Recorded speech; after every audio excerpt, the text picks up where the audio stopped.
Hi hello friends, ಎಲ್ಲರಿಗೂ ನಮಸ್ಕಾರ. ಯಾರೆಲ್ಲ ಸಬ್ಸ್ಕ್ರೈಬ್ ಮಾಡಿದ್ದೀರಾ ಧನ್ಯವಾದಗಳು. ಮತ್ತು ಸಬ್ಸ್ಕ್ರೈಬ್ ಮಾಡದೇ ಇರುವವರು ಪಕ್ಕದಲ್ಲಿರುವ ಬೆಲ್ ಐಕಾನ್ ಕ್ಲಿಕ್ ಮಾಡ್ಕೊಳ್ಳಿ. ನಾನಿವತ್ತು ತೋರಿಸ್ತಾ ಇರೋದು ಹೋಮ್ ಮೇಡ್ ಮಟನ್ ಬಿರಿಯಾನಿ. ಇದು ಮನೆಯಲ್ಲೇ ಮಾಡುವುದರಿಂದ ಹೆಲ್ತಿ ಆ್ಯಂಡ್ ಟೇಸ್ಟಿಯಾಗಿರುತ್ತೆ. ಇದನ್ನು ಹೇಗೆ ಮಾಡೋದು ಮತ್ತು ಇದಕ್ಕೆ ಬೇಕಾಗಿರುವ ಸಾಮಗ್ರಿಗಳು ನೋಡೋಣ. ನಾನು ಇದಕ್ಕೆ ಬುಲೆಟ್ ರೈಸು ಮತ್ತು ಒಂದು ಅರ್ಧ kg ಮಟನನ್ನು ತೊಗೊಂಡಿದ್ದೀನಿ. ಗರಂ ಮಸಾಲ, ಸಾಂಬಾರು ಮಸಾಲ, ಅರಿಶಿನ ಪುಡಿ, ಅಚ್ಕಾರದ ಪುಡಿ, ಶುಂಠಿ ಬೆಳ್ಳುಳ್ಳಿ ಪೇಸ್ಟು ಮತ್ತು ಮಟನ್ ಮಸಾಲ. ಒಗ್ಗರಣೆಗೆ ತುಪ್ಪ, ಎಣ್ಣೆ, ರುಚಿಗೆ ತಕ್ಕಷ್ಟು ಉಪ್ಪು, 1 ಟೊಮೆಟೊ ಮತ್ತು ಮೊಸರು. ಇದು ರುಬ್ಬುವಂಥದ್ದು: 1 ಈರುಳ್ಳಿ, 3 ಮೆಣಸಿನಕಾಯಿ, ಪುದೀನ ಮತ್ತು ಕೊತ್ತಂಬರಿ, 1 ಟೊಮೆಟೊ ಮತ್ತು ಒಗ್ಗರಣೆಗೆ ಬೇಕಾಗಿರುವಂತಹ ಇಂಗ್ರೀಡಿಯೆಂಟ್ಸು. ಈಗ ಹೇಗೆ ಮಾಡೋದಂತ ನೋಡೋಣ. 2 ಟೇಬಲ್ ಸ್ಪೂನ್ ಆಗುವಷ್ಟು ಎಣ್ಣೆನ ಹಾಕಿ ಅದು ಚೆನ್ನಾಗಿ ಕಾದ ಮೇಲೆ ನಾನು ಮಟನ್ನ ಇದನ್ನು 2 ರಿಂದ 3 ಸಾರಿ ನೀರಲ್ಲಿ ಕೆಂಪು ಕಲರ್ ಹೋಗುವವರೆಗೂ ತೊಳ್ಕೊಬೇಕು. ತೊಳ್ಕೊಂಡ್ಮೇಲೆ ಈ ಮಟನ್ನ ಹಾಕಬೇಕು. ಇದನ್ನು ಸ್ವಲ್ಪ ಚೆನ್ನಾಗಿ ಮಿಕ್ಸ್ ಮಾಡಿಕೊಂಡು ಇದಕ್ಕೆ 1 ಟೇಬಲ್ ಸ್ಪೂನ್ ಆಗೋಷ್ಟು ಅರಿಶಿನ ಪುಡಿ ಮತ್ತು 1 ಟೇಬಲ್ ಸ್ಪೂನ್ ಆಗೋಷ್ಟು ಉಪ್ಪನ್ನು ಹಾಕ್ತಾ ಇದ್ದೀನಿ. ಇದನ್ನು ಚೆನ್ನಾಗಿ ಮಿಕ್ಸ್ ಕೊಡಿ. ಮಟನ್ ಸ್ವಲ್ಪ ಒಂದು 5 ನಿಮಿಷ ಫ್ರೈ ಆಗಬೇಕು. ಈಗ ಇದಕ್ಕೆ ಕಟ್ ಮಾಡಿರುವಂತಹ ಸ್ವಲ್ಪ ಕೊತ್ತಂಬರಿನ ಹಾಕ್ತಾ ಇದ್ದೀನಿ. ಇದನ್ನು ಸ್ವಲ್ಪ ಚೆನ್ನಾಗಿ ಮತ್ತೆ ಮಿಕ್ಸ್ ಕೊಡಬೇಕು. ಕುಕ್ಕರಲ್ಲಿ ಮಟನನ್ನು ಬೇಯಿಸೋದರಿಂದ ಬೇಗ ಕುಕ್ ಆಗುತ್ತದೆ.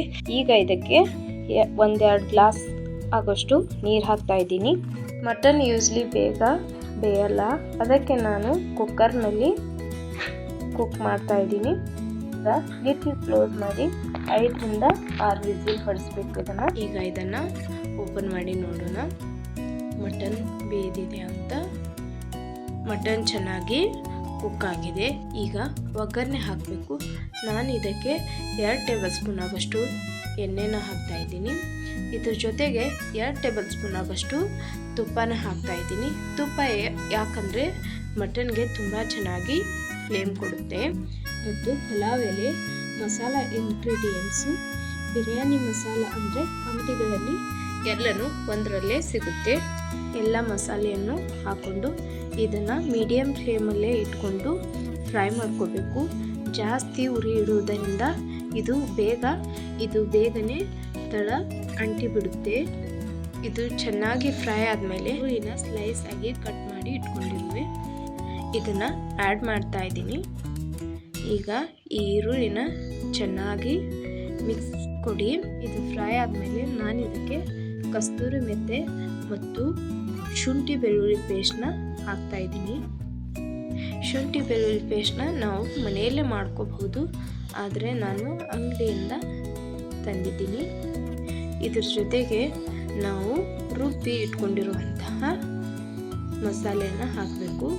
ಅದು ಯಾವುದಂದರೆ ಹಸಿಮೆಣಸಿನಕಾಯಿ, ಪುದೀನ, ಕೊತ್ತಂಬರಿ ಮತ್ತು 1 ಈರುಳ್ಳಿ. ಈಗ ಇದನ್ನು ಚೆನ್ನಾಗಿ ಮಿಕ್ಸ್ ಕೊಡಬೇಕು. ಇದರ ಹಸಿ ಸ್ಮೆಲ್ ಹೋಗುವವರೆಗೂ ನಾವು ಫ್ರೈ ಮಾಡ್ಕೋಬೇಕು. ಇದು ಫ್ರೈ ಆದಮೇಲೆ ನಾನು ಇದಕ್ಕೆ 1 ಟೊಮೆಟೊನ ಹಾಕ್ತಾ ಇದ್ದೀನಿ. ನಂತರ ಇದಕ್ಕೆ ಸ್ವಲ್ಪ ಮೊಸರು ಯೂಸ್ ಮಾಡೋದರಿಂದ ಅನ್ನ ಟೇಸ್ಟ್ ಬರುತ್ತೆ ಮತ್ತು ಫ್ಲೇವರ್ ಚೆನ್ನಾಗಿ ಕೊಡುತ್ತೆ ಬಿರಿಯಾನಿಯಲ್ಲಿ. ಇದನ್ನು ಚೆನ್ನಾಗಿ ಮಿಕ್ಸ್ ಮಾಡ್ಕೊಳ್ಳೋಣ. ನಂತರ ಬೆಂದಿರುವಂತಹ ಮಟನ್ನ ಈಗ ಇದಕ್ಕೆ ಹಾಕೊಳ್ಳೋಣ. ಈ ನೀರನ್ನು ನಾವು ಸೂಪ್ ಥರ ಕುಡಿಯಬಹುದು. ಈಗ ಮುಚ್ಚಿಬಿಟ್ಟು ಒಂದು 5 ನಿಮಿಷ ಕುದಿಯೋಕ್ಕೆ ಬಿಟ್ಟು ಬಿರಿಯಾನಿಯನ್ನು ಈ ಥರ ಪಾತ್ರೆಯಲ್ಲಿ ಮಾಡುವುದರಿಂದ ತುಂಬ ಚೆನ್ನಾಗಿ ಬೇಯುತ್ತೆ ಮತ್ತು ತುಂಬ ಚೆನ್ನಾಗಿ ಟೇಸ್ಟ್ ಕೊಡುತ್ತೆ. ಈಗ ಇದಕ್ಕೆ ಮಸಾಲೆಯನ್ನು ಆ್ಯಡ್ ಮಾಡ್ಕೊಳ್ಳೋಣ. 2 ಟೇಬಲ್ ಸ್ಪೂನ್ ಆಗೋಷ್ಟು mutton biryani masala, 1 table spoon ಆಗೋಷ್ಟು ಗರಂ ಮಸಾಲ, 1 ಟೇಬಲ್ ಸ್ಪೂನ್ ಆಗೋಷ್ಟು ಸಾಂಬಾರು ಮಸಾಲ ಮತ್ತು 2 ಟೇಬಲ್ ಸ್ಪೂನ್ ಆಗೋಷ್ಟು ಅಚ್ಕಾರದ ಪುಡಿಯನ್ನು ಹಾಕ್ತಾಯಿದ್ದೀನಿ. ಇದನ್ನೆಲ್ಲ ಹಾಕಿ ಚೆನ್ನಾಗಿ ಫ್ರೈ ಮಾಡ್ಕೋಬೇಕು. ಆವಾಗ ಮಟನ್ಗೆ ಉಪ್ಪು ಖಾರ ಎಲ್ಲ ಚೆನ್ನಾಗಿ ಹಿಡಿಯುತ್ತೆ. ಇದನ್ನು ಮಿಕ್ಸ್ ಮಾಡಿದ್ಮೇಲೆ ನಾನು ಇದಕ್ಕೆ 1 ಗ್ಲಾಸ್ ನೀರು ಹಾಕ್ತಾ ಇದ್ದೀನಿ. ಈಗ ಇದನ್ನು ಮುಚ್ಚಿ 5 ನಿಮಿಷ ಕುದಿಯೋಕ್ಕೆ ಬಿಡಬೇಕು. ಈ ನೀರು ಕುದಿಯುವಾಗ ನಾವು ತೊಗೊಂಡಿರುವಂತಹ ರೈಸ್ನ ಹಾಕಬೇಕು. ಇದನ್ನು 5 ನಿಮಿಷ ತೊಳೆದು ಇಟ್ಕೊಂಡಿರಬೇಕು. ನಂತರ ರೈಸ್ನ ಈ ನೀರಲ್ಲಿ ಆ್ಯಡ್ ಮಾಡ್ಕೋಬೇಕು. ಈಗ ಇದಕ್ಕೆ ನಾನು ಒಂದು ಅರ್ಧ ಲಿಂಬೆಹಣ್ಣು ಹಾಕ್ತಾಯಿದ್ದೀನಿ. ಇದು ಕುದಿಯುವಾಗ ನಾನು ಇದಕ್ಕೆ ಕಟ್ ಮಾಡಿರುವಂತಹ ಕೊತ್ತಂಬರಿಯನ್ನು ಹಾಕ್ತಾಯಿದ್ದೀನಿ. ಇದನ್ನು ಹಾಕ್ಕೊಂಡು ಸ್ವಲ್ಪ ಚೆನ್ನಾಗಿ ಮಿಕ್ಸ್ ಕೊಡಬೇಕು. ನಂತರ ಮುಚ್ಚಳನ ಮುಚ್ಚಿ ಒಂದು 10 ನಿಮಿಷ ಬೇಗ ಬಿಡಬೇಕು. ಈಗ ಇದರಲ್ಲಿ ನೀರಿನ ಪ್ರಮಾಣ ಕಡಿಮೆಯಾಗಿದೆ. ಈಗ ಗ್ಯಾಸ್ನ ಆಫ್ ಮಾಡಿ ಇದನ್ನು ಎಲ್ಲಿಯೂ ಗಾಳಿ ಹೋಗದಂತೆ ಇದ್ರ ಮೇಲೆ ವಜ್ಜೆಯನ್ನು ಇಟ್ಟು ಒಂದು 10 ರಿಂದ 15 ನಿಮಿಷ ಹಾಗೆ ಇಡಬೇಕು. ಈಗ ಮಟನ್ ಬಿರಿಯಾನಿ ರೆಡಿಯಾಗಿದೆ. ಮನೆಯಲ್ಲೇ ಈ ಥರ ಮಾಡಿ ತಿನ್ನುವುದರಿಂದ ತುಂಬ ಹೆಲ್ದಿಯಾಗಿರುತ್ತೆ. ಹೀಗೆ ಮಾಡುವುದರಿಂದ ಹೋಟೆಲ್ ಶೈಲಿಯಲ್ಲೇ ಟೇಸ್ಟ್ ಕೊಡುತ್ತೆ. ನೀವು ಒಂದ್ಸಲ ನಿಮ್ಮ ಮನೆಯಲ್ಲಿ ಟ್ರೈ ಮಾಡಿ ನೋಡಿ, ಹೇಗಿತ್ತಂತ ನಮಗೆ ಕಮೆಂಟ್ ಮಾಡಿ ಹೇಳಿ.